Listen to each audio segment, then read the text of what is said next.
متاحِ لوح و قلم چھن گئی تو کیا غم ہے کہ خونِ دل میں ڈبو لی ہیں انگلیاں میں نے۔ لبوں پہ مہر لگی ہے تو کیا کہ رکھ دی ہے ہر ایک حلقۂ زنجیر میں زباں میں نے۔ بسم اللہ الرحمن الرحیم۔ السلام علیکم ورحمۃ اللہ وبرکاتہ۔ پروفیسرز لیکچر میں آپ لوگوں کو خوش آمدید کہتی ہوں۔ امید کرتی ہوں کہ جتنے بھی سننے والے ہیں خیر و عافیت سے ہوں گے۔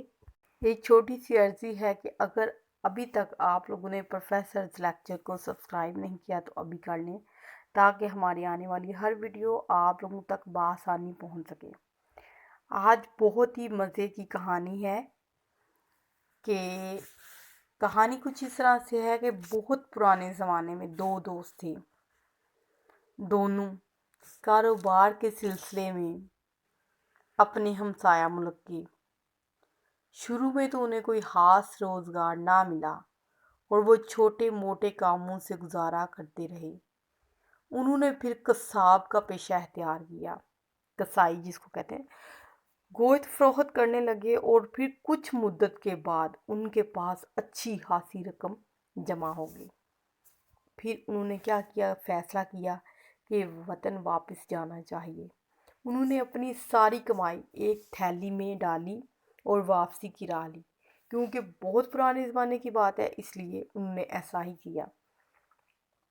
آج کے دور کے ہوتے تو بینک کے تھرو جو ہے اپنی رقم جو ہے وہ جمع کروا دیتے اور واپس آ کر نکلوا لیتے، لیکن انہوں نے ایسا نہ کیا۔ اور راستے میں جب انہوں نے دیکھا کہ ایک اندھا فقیر صدا لگا رہا تھا اور کہہ رہا تھا کہ ہائے میری قسمت، آنکھوں کی روشنی بھی گئی اور دولت بھی، کاش مجھے ایک بار پھر اپنے ہاتھ پر روپیہ رکھنے کا موقع مل جائے۔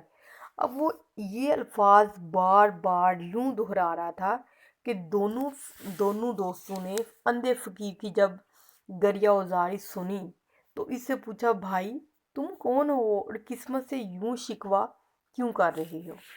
اندھے فقیر نے ایک آہ بھری اور کہا، کیا بتاؤں بھائیو، ایک وقت تھا میں بھی تمہاری طرح سکھی تھا، میری بھی بہت سی جائیداد تھی، میری بدقسمتی کے سب کچھ تباہ ہو گیا اور میں امیر سے فقیر ہو گیا۔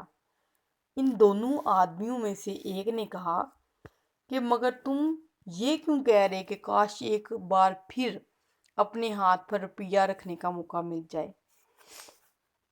اندھے فقیر نے کہا، کبھی میرے پاس ہزاروں روپے ہوتے تھے، اب جی چاہتا ہے اپنا نہ صحیح دوسروں کا روپیہ ہی اپنے ہاتھ پر رکھ کر تھوڑی دیر کے لیے جی خوش کر لوں۔ وہ دونوں بہت رحم دل تھے، بہت زیادہ۔ انہوں نے آپس میں مشورہ کیا کہ اپنی تھیلی فقیر کے ہاتھ میں تھما دی اور کہا، لو بھائی تم اپنا دل خوش کر لو تھوڑی دیر کے لیے۔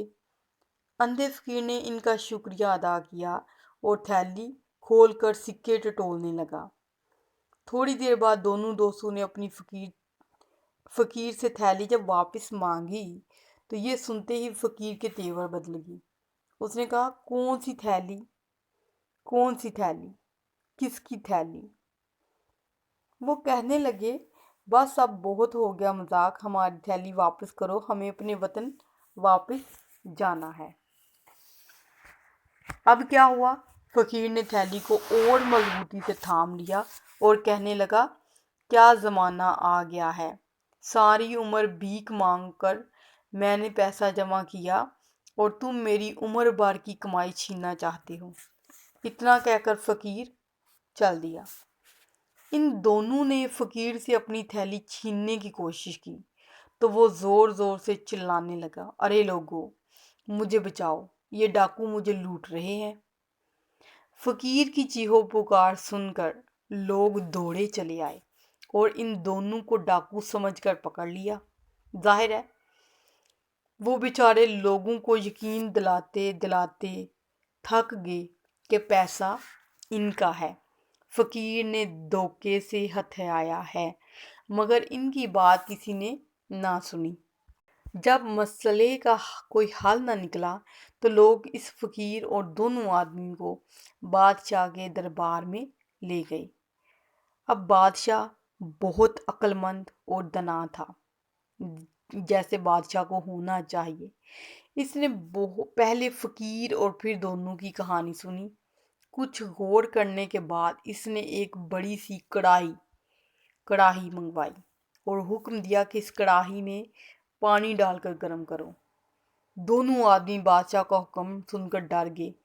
ان کا خیال تھا کہ بادشاہ انہیں کھولتے ہوئے پانی میں ڈال کر مروا دے گا یا مار دے گا۔ موت کے خیال سے وہ لرز گئے، ڈر گئے، خوف زدہ ہو گئے۔ بادشاہ کی سخت گیری اور انصاف پسندی بہت مشہور تھی۔ کڑاہی میں پانی ابلنے لگا۔ بادشاہ نے حکم دیا کہ تھیلی کھول کر سارے سکے پانی میں ڈال دو۔ بہت انوکھی بات تھی، لیکن بادشاہ کے حکم کی تعمیل کی گئی اور سارے سکے پانی میں ڈال دیے گئے۔ بادشاہ نے سب کو کڑاہی سے دور ہٹ جانے کا کہہ دیا اور خود کڑاہی کے پاس جا کر پانی کی سطح کو غور سے دیکھنے لگا۔ تھوڑی دیر بعد بادشاہ واپس اپنے تخت پر جا بیٹھا۔ اس کے بعد اس نے حکم دیا کڑاہی کا پانی گرا دیا جائے، روپے ان دونوں کے حوالے کر دیے جائیں، یعنی وہ جو دو دوست تھے۔ فقیر جھوٹا ہے اور اسے قید میں ڈال دیا جائے۔ بادشاہ کا فیصلہ سن کر دونوں آدمیوں کے دل میں خوشی کی لہر دوڑ گئی۔ شاہی فیصلے کے مطابق انہیں ان کا روپیہ واپس مل گیا۔ دونوں بادشاہ کو دعائیں دیتے رخصت ہو گئے۔ فقیر کو قید خانے میں ڈال دیا گیا۔ اب دربار میں موجود ہر شخص حیران تھا کہ بادشاہ کو ان آدمیوں کی سچائی اور فقیر کے جھوٹ کا کیسے پتہ چلا۔ لوگوں میں تجسس ہوتا ہے نا، تو لوگ یہ بات جاننے کے لیے بہت بے چین تھے۔ آخر قاضی نے ہمت کر کے پوچھا تو بادشاہ نے کہا کہ ہم نے گرم پانی کی سطح پر گوشت کی چکنائی دیکھ کر اندازہ لگا لیا تھا کہ یہ روپیہ ان دو لوگوں کا ہے جنہوں نے گوشت فروخت کر کے کمایا ہے۔ بادشاہ کی بات سن کر دربار میں موجود ہر شخص بادشاہ کی دانائی اور حکمت انصاف پسندی پر اش کر اٹھے۔ سچ کو آنچ نہیں۔ اس کا جو اخلاقی سبق ہے وہ یہ ہے کہ سچ کو آنچ نہیں۔ بظاہر تو لگ رہا ہوتا ہے کہ ابھی موت آئی اور ابھی آئی، لیکن وہ موت جو ہے وہ ہمیشہ کے لیے جو ہے انسان کو کامیاب کر دیتی ہے۔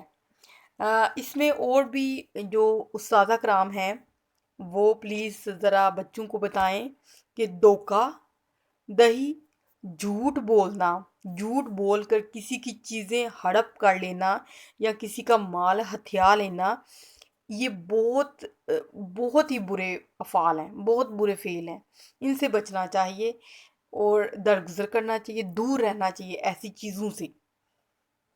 بچوں کو کچھ احادیث بتائیں کہ دھوکہ دینے والا ہم سے نہیں، یعنی مسلمان ہی نہیں ہے جو دھوکہ دیتا ہے دوسروں کو۔